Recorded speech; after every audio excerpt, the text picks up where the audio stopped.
Hello everyone. Before we start, make sure to like and subscribe to the channel and leave a comment with where you're from and what time you're watching.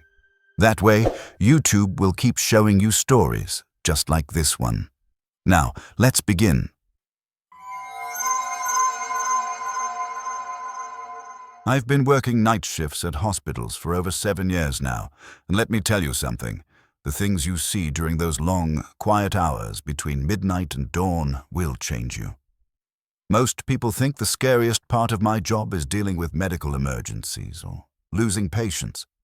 But after what happened to me at St. Mary's General Hospital in Portland, Oregon, I can tell you that the real terror comes from the things you can't explain. It was a Tuesday night in November, around 2:30 in the morning. The third-floor medical ward was nearly empty, only 4 occupied rooms out of 30. I was doing my routine medication rounds when I noticed something that made me stop dead in my tracks. Room 237 had its light on. That shouldn't have been possible. That room was supposed to be vacant. I pulled out my tablet and checked the patient database. Room 237 showed as unoccupied, cleaned and ready for new admissions. The housekeeping staff had marked it as sanitized and prepared just 6 hours earlier. But there was definitely a light on inside. Through the small window in the door, I could see an elderly woman sitting upright in the bed. She appeared to be in her 80s, wearing a faded hospital gown, with thin white hair that looked like it hadn't been brushed in days. She was staring directly at the door, directly at me. Her eyes never blinked, never moved. Just staring. I assumed there had been a clerical error. Maybe someone had been admitted and the system hadn't updated yet. It happens more often than you'd think in a busy hospital. So I knocked gently and pushed open the door. The first thing that hit me was the cold. The room was absolutely freezing, like someone had cranked the air conditioning to its lowest setting. My breath actually fogged in the air. I checked the thermostat on the wall. It was set to 72 degrees, same as every other room. The heating system was working fine everywhere else. "Ma'am," I called softly. "I'm Sarah, your night nurse. How are you feeling tonight?" She didn't respond, didn't even acknowledge that I'd spoken. She just kept staring with those cloudy, unfocused eyes. They were completely gray, like cataracts had taken over, but there was something behind them. Something that made my skin crawl.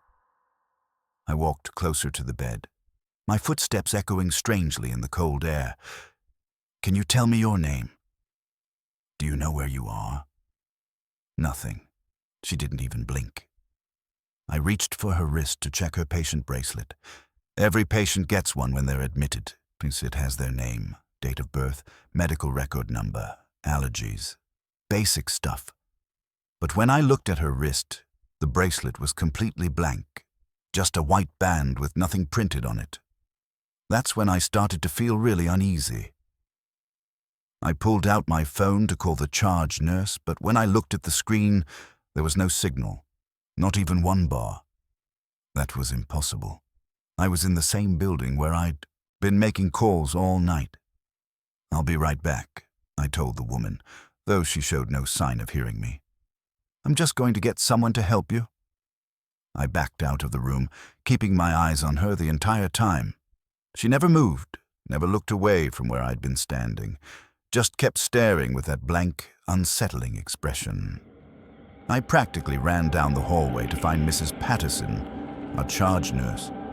She was at the nursing station, updating charts. "Mrs. Patterson, we have a problem. There's a patient in room 237, but she's not in the system. No bracelet, no records, nothing." She looked up at me with concern. "Sarah, room 237 is empty. I checked it myself 2 hours ago." "No, there's definitely someone in there. An elderly woman, probably in her 80s. She's not responding to questions and something's really wrong with—" "Show me," she interrupted, standing up from her chair. We walked back to room 237 together. The light was still on, but when Mrs. Patterson looked through the window, she frowned. "Sarah, there's no one in there." I looked through the window myself. The room was empty. The bed was perfectly made, with crisp white sheets tucked in at hospital corners. There was no indication that anyone had been there at all. "But she was right there," I insisted, sitting up in bed staring at the door. "I talked to her. I went inside." Mrs. Patterson used her master key to open the door. We both went inside. The room was warm now, back to normal temperature. The bed was immaculate. There wasn't even an indent in the mattress where someone might have been sitting. "Sarah, are you feeling all right? Have you been getting enough sleep during your off days?" I felt like I was losing my mind. She was here. I swear to you, she was right here. Mrs. Patterson pulled out her phone and called security. 20 minutes later, Officer Martinez met us in the hallway with a tablet showing the security footage from the 3rd floor. "Let's see what happened around 2:30, he said, scrolling through the video feed. On the screen, I watched myself walking down the hallway, stopping at room 237 and looking through the window. Then I saw myself open the door and go inside. But here's what made my blood run cold. From the camera's perspective, I was entering an empty room. The footage showed me standing inside, talking to no one, reaching toward an empty bed and backing away from nothing. "Jesus," Officer Martinez muttered. "Sarah, are you okay? It looks like you're having a conversation with thin air." Mrs. Patterson put her hand on my shoulder. "I think you should go home for the night. Get some rest. We'll have Dr. Chen give you a quick evaluation tomorrow before your next shift." I wanted to argue, wanted to insist that I knew what I'd seen. But watching that security footage was like having the ground pulled out from under me. How do you argue with video evidence? I gathered my things and left the hospital in a daze. But before I got to my car, I turned around to look up at the 3rd floor. Room 237's light was on again. The next morning, I couldn't let it go. I came in early and asked to speak with Mrs. Patterson before my shift started. I needed to know more about room 237. "Has anything unusual ever happened in that room?" I asked. She was quiet for a long moment, then sighed. 3 days ago, we had an elderly patient die in room 237. Margaret Henley, 83 years old. She passed away during the night shift around 3 a.m. She died alone, no family, no visitors. We found her in the morning, sitting up in bed with her eyes open, staring at the door. My hands started shaking. "What did she look like?" Thin white hair, very frail. She'd been battling dementia for years. Toward the end, she barely spoke to anyone, just stared ahead with those cloudy eyes of hers. I requested to be transferred to a different floor that day. Mrs. Patterson approved it without question. I think she was relieved I wasn't fighting the decision. I never worked on the 3rd floor again.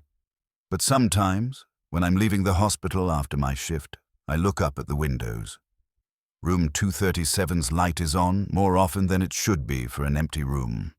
And according to the other nurses, the call light in that room has been malfunctioning ever since Margaret Henley died. It turns on randomly during the night shift, even when no one's there to press the button. At least, that's what they tell themselves. 6 months after the incident at St. Mary's, I transferred to Regional Medical Center in Tucson, Arizona. I thought a change of scenery might help me move past what had happened in Portland. The new hospital was bigger, more modern, with better lighting and newer equipment. I felt optimistic about getting back to normal. It was my 3rd week on the night shift in the ICU when Arizona's monsoon season hit with a vengeance. Around 1:15 in the morning, lightning struck a transformer somewhere in the grid, and the hospital experienced a partial power outage. The emergency generators kicked in immediately, keeping all the critical systems running, but several non-essential areas lost power, including most of the hallway lighting. Dr. Reyes needed emergency medical supplies from the basement storage room for a patient who'd just been rushed in from a car accident. The elevators were running on backup power and moving slowly, so he asked if I could run down and grab what he needed. "It's just down the hall from the morgue," he said, handing me a list. Should only take you 5 minutes. The basement was eerily quiet when I got off the elevator. The emergency lighting cast long, flickering shadows down the corridors, and I could hear the storm raging above us, causing the whole building to creak and settle. The fluorescent lights kept cutting in and out, making everything look like a strobe effect. I found the storage room easily enough and started gathering the supplies Dr. Reyes had requested. That's when I heard it, the unmistakable sound of a gurney being wheeled across a hard floor. The wheels squeaked in that particular way hospital gurneys do when they need oil. The sound was coming from the direction of the morgue, maybe 50 feet away. I stopped what I was doing and listened. The squeaking stopped. When I started moving again, it resumed. When I froze, it stopped. It's just the building settling, I told myself. Or maybe pipes expanding from the temperature change. But deep down, I knew what I was hearing. I'd wheeled enough gurneys in my 7 years to recognize that sound anywhere. I finished gathering the supplies as quickly as I could, eager to get back upstairs. But as I made my way toward the elevator, I heard something that made my blood freeze. The heavy, distinctive sound of the morgue's door opening and closing. Those doors are solid steel and make a very specific noise when they move. There's no mistaking it. I stopped in the hallway and stared toward the morgue entrance. The emergency lighting was dimmer in that section, casting everything in deep shadows. I couldn't see if the door was open or closed from where I stood. Someone's probably working down there, I reasoned. Maybe the power outage affected their equipment and someone came down to check on it. But it was nearly 2 a.m. The morgue staff worked day shifts. There shouldn't be anyone down there. When I reached the elevator, I pressed the button and waited and waited. The backup power was making everything run slower than usual. Behind me, I heard footsteps echoing in the corridor I just walked through. Slow, deliberate footsteps that seemed to match my own rhythm. I turned around, but the hallway was empty. Just flickering emergency lights and long shadows. The elevator finally arrived, but when the doors opened, a sign inside read, "Emergency power only, use stairs." Great. The emergency stairwell was at the other end of the basement, past the morgue. I started walking toward the stairs, my footsteps echoing off the concrete walls. That's when I heard them again. Other footsteps, behind me, matching my pace exactly. When I walked fast, they walked fast. When I slowed down, they slowed down. But here's what really terrified me. When I stopped, the footsteps behind me continued for 2 more steps before stopping, like someone who'd been following me had to catch themselves. I spun around. The hallway was still empty, but one of the emergency lights was flickering more rapidly now, casting crazy shadows that seemed to move independently of any light source. I practically ran to the stairwell and yanked open the heavy door. The emergency lighting in the stairwell was even dimmer, barely illuminating each landing. I started climbing, taking the steps 2 at a time, my heart pounding so hard I could hear it echoing in the enclosed space.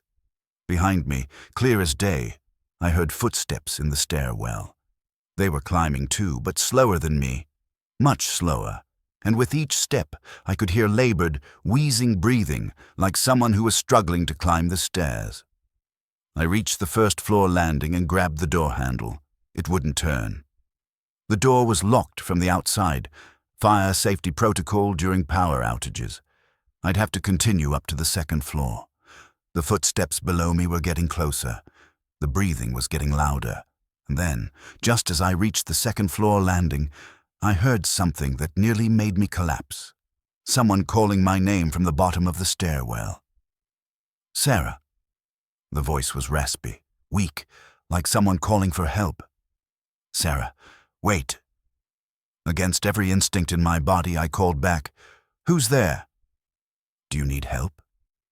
The voice came again, but this time it sounded different. Still saying my name, but distorted, like a recording being played at the wrong speed. "Sarah." I burst through the second-floor door and immediately found the nearest security guard. My hands were shaking so badly I could barely speak. "There's someone in the basement stairwell," I gasped. "They were following me, calling my name." Officer Rodriguez looked concerned. "Are you sure?" "The basement should be empty except for essential personnel." "I heard them breathing, walking behind me. They called my name twice." He radioed for backup, and they checked the entire basement level, including the stairwell. They found nothing unusual. No one was supposed to be down there, and no one was. The power was restored about 20 minutes later. By then, I'd calmed down enough to feel embarrassed about the whole thing. Maybe the stress in the dark had gotten to me. Maybe I'd imagined the footsteps, the breathing, the voice. But the next morning, I learned something that brought all the fear rushing back. During the power outage, the morgue's refrigeration units had malfunctioned. One of the bodies, a middle-aged man who died of respiratory failure, had to be transferred to another facility because his body had started to warm up. His name was David Martinez. He'd been a maintenance worker at the hospital for 15 years. According to his file, he'd died alone in the ICU 3 days earlier, calling for nurses who never came in time. I never volunteered for basement duties again, and whenever there's a power outage at the hospital, I make sure I stay as far away from those stairs as possible. If you're still listening, you probably enjoy stories like this. A like or a comment helps keep them alive. Now let me tell you about the worst night of my life in the Utah desert. I was driving cross-country last summer, taking the scenic route from Denver to Los Angeles. Everything was going fine until I hit southern Utah. My GPS died somewhere between Moab and nowhere, and my cell phone had no signal. The sun was setting, and I was starting to panic about being stranded in the desert overnight when I saw the neon sign. Cactus Inn Motel. Vacancy. It was one of those old roadside motels from the 50s, the kind with individual rooms that faced the parking lot. The neon sign flickered and buzzed, casting everything in sickly pink light. The parking lot was empty except for one beat-up pickup truck that looked like it hadn't moved in years. I was low on gas and completely lost, so I didn't have much choice. The office was tiny, just big enough for a desk, a chair, and a wall of keys hanging on hooks. The night manager was behind the counter, a tall, gaunt man in his 60s with pale skin and eyes that seemed too big for his face. He didn't look up when I walked in, just kept writing in a ledger with this old fountain pen. "Need a room," I said. He glanced up then, and I swear his eyes lingered on me for longer than they should have, like he was memorizing my face. "Room 12, he said, his voice barely above a whisper. He handed me an actual metal key attached to a plastic cactus keychain. "Checkout is 11 a.m. Don't go wandering around after midnight." "Why not?" He looked at me again with those big, unsettling eyes. "Desert gets dangerous at night. Lots of things that shouldn't be moving around in the dark." I took the key and walked to room 12. It was at the end of the row, farthest from the office. The room smelled like cigarettes and industrial cleaning solution, but it was clean enough. One bed, one chair, one small TV that only picked up static. I grabbed some snacks from the vending machine by the office and settled in for the night. Around 11 p.m., I heard voices outside. I peeked through the blinds and saw the night manager standing in the parking lot, talking to someone. But here's the thing, I couldn't see who he was talking to.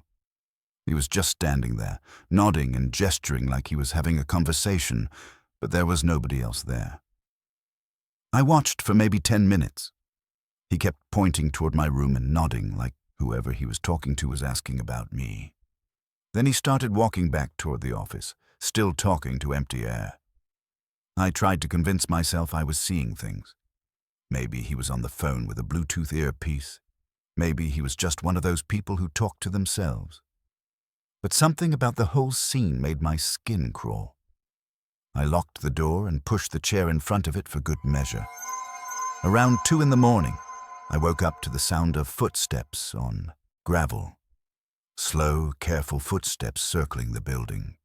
They'd start at one end of the motel, move past each room, then circle back, over and over again, like someone was patrolling.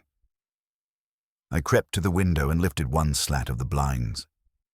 The night manager was out there, walking slowly past each room with a flashlight. But he wasn't alone. There were two other people with him, a middle-aged woman in a housekeeping uniform and a younger guy in coveralls. They were all walking in perfect synchronization, all carrying flashlights, all moving with the same slow, deliberate pace. When they got to my room, they stopped. All three of them stood there, looking directly at my window, even though I was sure they couldn't see me through the blinds. The night manager turned to the others and said something I couldn't hear, but they all nodded at the same time.